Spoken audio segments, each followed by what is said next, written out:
20 లక్షల ఉద్యోగాలు ఎక్కడ? నిరుద్యోగ భృతి ఎక్కడ? అధికారంలోకి వచ్చి 20 నెలలు పైనయింది. దాదాపు 2 సంవత్సరాలు కావస్తూ ఉంది. మరో 3 నెలల్లో ఇస్తానన్న 20 లక్షల ఉద్యోగాలు ఎక్కడ? ఉద్యోగం ఇవ్వకపోతే ప్రతి నిరుద్యోగికి కూడా నిరుద్యోగ భృతి ఇస్తాను అని ఇచ్చిన ప్రామిస్ ఎక్కడ? ఒక ఏడాదికి నిరుద్యోగ భృతి 7,200 కోట్లు చెల్లించాల్సి ఉంటుంది. మరి ఇప్పటి వరకు ఒక్క పైసా అయినా చంద్రబాబు నాయుడు చెల్లించాడా అని నేను ఈ వీడియో ద్వారా అడుగుతున్నాను. ఇప్పుడు దాదాపు 2 సంవత్సరాలు అధికారంలోకి వచ్చి పూర్తి చేసుకుంటున్న కారణంగా 2 సంవత్సరాలకి 14,400 కోట్లు నిరుద్యోగులకి చెల్లించాలి. ఒక సంవత్సరానికి దాదాపు 5 లక్షల ఉద్యోగాలు ఇవ్వాలి చంద్రబాబు నాయుడు గారు. 4 లక్షల నుండి 5 లక్షల ఉద్యోగాలు ఇవ్వాలి. 20 లక్షల ఉద్యోగాలు ఇస్తానని 5 సంవత్సరాల్లో ప్రామిస్ చేసిన నువ్వు ఇప్పటి వరకు కనీసం ఎన్ని ఉద్యోగాలు ఇచ్చావు అని నేను ఈ వీడియో ద్వారా ప్రశ్నిస్తున్నాను. టీచర్ ఉద్యోగాలు జగన్మోహన్ రెడ్డి ప్రభుత్వంలో ఇష్యూ చేసినట్టు దాన్ని లెక్కలోకి తీసుకోకూడదు. జగన్మోహన్ రెడ్డి ఆ రోజు నోటిఫికేషన్ ఇచ్చాడు కాబట్టే చంద్రబాబు నాయుడు అధికారంలోకి వచ్చిన తర్వాత ఆ 16,000 పోస్టులు దాదాపు 1.5 సంవత్సరం 3 నెలలకి ఆయన భర్తీ చేశాడు. కానిస్టేబుల్ ఉద్యోగాలు కూడా గత ప్రభుత్వంలో నోటిఫికేషన్ ఇచ్చినట్టువే. ఇప్పుడు చంద్రబాబు కూటమి ప్రభుత్వం అధికారంలోకి వచ్చిన తర్వాత ఒక్క ప్రభుత్వ ఉద్యోగమైనా ఈయన నోటిఫికేషన్ ఇచ్చాడా నిరుద్యోగులకి అని నేను ఈ వీడియో ద్వారా ప్రశ్నిస్తున్నాను. మరి రాష్ట్రంలో నిరుద్యోగులు వింటున్నారా? మీరు ఉన్నారా? అసలు చంద్రబాబు గారు 20 నెలలు పూర్తయింది అధికారంలోకి వచ్చి. నిరుద్యోగుల గురించి అసలు ఈయన పట్టించుకున్నాడా? పోనీ మీరు ప్రశ్నిస్తున్నారా?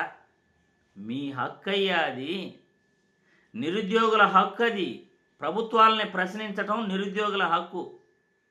మాకు ఉద్యోగాలు ఎక్కడా? ఉద్యోగం ఇవ్వకపోతే నిరుద్యోగ భృతి ఎక్కడా అని మీరు అడగాలి.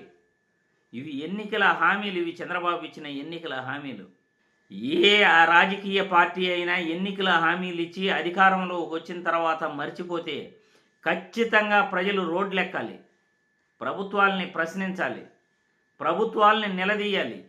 మాకు ఇస్తానన్న హామీలు ఎక్కడా అని ప్రభుత్వాలని గద్దె దించేంత వరకు నిద్రపోకూడదు. అది వాళ్ళకి రావాల్సిన చైతన్యం ఇంకా రాలేదు. చంద్రబాబు నిరుద్యోగుల్ని మోసం చేస్తున్నాడు. నిరుద్యోగులకు ఇప్పటి వరకు ఒక్క ఉద్యోగం కూడా ఈయన ప్రభుత్వంలో ఇవ్వలేదు.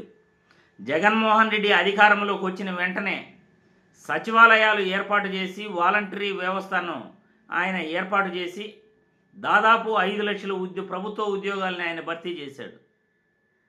వాలంటరీ వ్యవస్థ ద్వారా 2,60,000 మందికి 5,000 కాదు 10,000 ఇస్తాను, వాళ్ళకి జాబ్ గ్యారంటీ ఇస్తాను అని చంద్రబాబు హామీ ఇచ్చి మొత్తం వాలంటరీ వ్యవస్థనే తీసాడబడేశాడు. సచివాలయ వ్యవస్థను కూడా ఇప్పుడు సర్వనాశనం చేసేస్తున్నాడు. ఒక జిల్లాలో 1,600 సచివాలయాలు ఉంటే ఇప్పుడు 350 సచివాలయాలు కూడా లేవు. ఇది వాస్తవ పరిస్థితి. సచివాలయాల ఉద్యోగులకు కూడా జాబ్ గ్యారంటీ లేకుండా చేస్తున్నాడు. ఎందుకంటే గత ప్రభుత్వంలో జగన్మోహన్ రెడ్డి ఉద్యోగాలు ఇచ్చాడు కాబట్టి వాళ్ళకి ప్రమోషన్లు లేకుండా ఇంక్రిమెంట్లు లేకుండా వాళ్ళని తిప్పలు పెడుతూ పొమ్మన లేక పొగబెట్టడం అంటారు కదా, వాళ్ళని ఈ ఉద్యోగం చేసుకోకుండా కింద పొగబెట్టడం అన్నమాట. 24 గంటలు పని చేయించటం, వాళ్ళకి పని ఒత్తిడి కల్పించటం. ఎందుకంటే గవర్నమెంట్లో 8 గంటలు ఉద్యోగం చేయాల్సి వస్తుంది. కానీ ఉదయం నుండి రాత్రి 10 వరకు కూడా వాళ్ళని వదిలే సమస్య లేదు. వేధిస్తున్నారు ఉద్యోగుల్ని. ఆ సచివాలయ ఉద్యోగస్తులైతే ఏడవంది ఒకటి. మరి చంద్రబాబు గారు ఇచ్చిన హామీలు మర్చిపోతూ ఉంటే నిరుద్యోగులు ఖచ్చితంగా ప్రభుత్వాన్ని ప్రశ్నించాలి. నిరుద్యోగులకు రావాల్సిన ఉద్యోగాలపై, నిరుద్యోగ భృతిపై ప్రభుత్వాన్ని నిలదీయాలి.